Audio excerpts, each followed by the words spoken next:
આપણે અલંકાર વિશે ઘણી માહિતી મેળવી લીધી છે, પણ આજે આપણે ટૂંકમાં ઉપમા, ઉત્પ્રેક્ષા અને રૂપક અલંકાર વિશે માહિતી મેળવીશું. સૌપ્રથમ તો અલંકાર એટલે અલમ અને કુ ધાતુ પરથી બન્યો છે.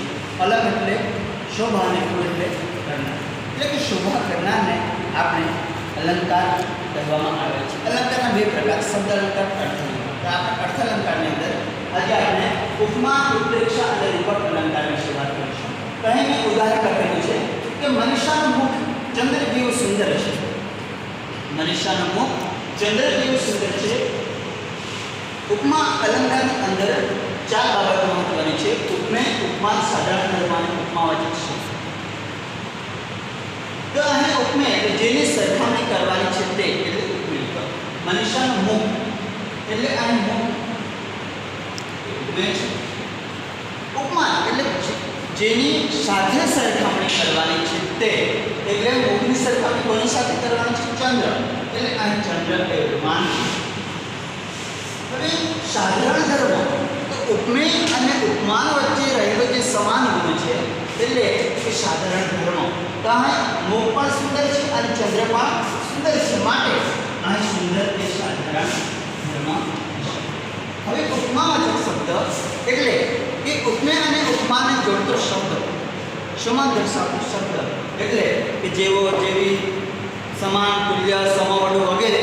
તો અહીંયા આપણે જેવું છે ઉપમાવાચક શબ્દ. એવી જ રીતે આ છે ઉપમા અલંકારનું ઉદાહરણ. હવે અહીં આપણે ઉત્પ્રેક્ષાને એ જ ઉદાહરણ દ્વારા સમજીએ. તો લખીએ કે ગીતાનું મુખ જાણે ચંદ્ર. તો ઉત્પ્રેક્ષા એટલે કે ઉપમેય જાણે ઉપમાન છે એવી સંભાવના કરવામાં આવે. ઉપમેય જાણે ઉપમાન છે એવી સંભાવના કરવામાં આવે કે ધારણા કરવામાં આવે. તો આપણે જોઈએ તો ગીતાનું મુખ જાણે ચંદ્ર, એટલે મુખ ની સંભાવના ચંદ્ર સાથે કરવામાં આવે છે. તો અહીં ઉપમેય એટલે કે ગીતાનું મુખ, બરાબર, અને ઉપમાન એટલે ચંદ્ર. તો અહીં ઉપમેય જાણે ઉપમાન છે. ઉપમેય કોણ છે? મુખ. જાણે ચંદ્ર છે, ઉપમાન છે એવી સંભાવના કરવામાં આવે છે, માટે ઉત્પ્રેક્ષા અલંકારની અંદર જાણે, રખે, શકે આવા સંભાવના દર્શક શબ્દ હોય છે. એવી જ રીતે આપણે રૂપકનું ઉદાહરણ લઈએ તો રૂપક એટલે ઉપમેય અને ઉપમાન વચ્ચે એકરૂપતા દર્શાવવામાં આવે. તો અહીં ઉદાહરણ જોઈએ આપણે કે મનીષાનું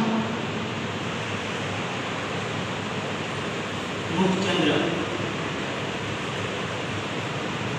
શોભી રહ્યો છે. તો અહીં મુખ અને ચંદ્ર આપણે અલગ નથી દર્શાવતા કે તેની સરખામણી નથી કરતા કે કોઈ સંભાવના કે ધારણા નથી કરતા કરાવતા, પણ મનીષાનું મુખચંદ્ર શોભી રહ્યો છે. તો મુખચંદ્ર એ એકરૂપતા દર્શાવે છે.